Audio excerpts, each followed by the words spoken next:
हा मम्मी जेवायला काय बनवलंय? शाही पनीर. मस्त. ते लवकर भूक लागली, मला खूप भूक लागली. घेऊन जा आता हे जेवण. दे.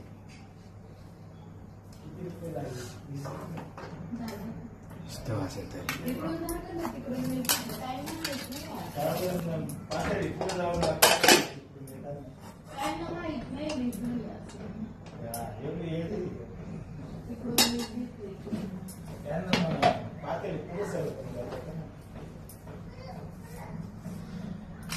गेटला जात असेल तर 20 रुपयासाठी 10 रुपयासाठी परत त्याचे गावात घेऊन आले.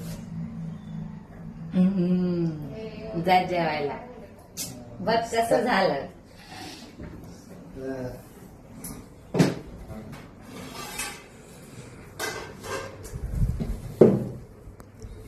Uh.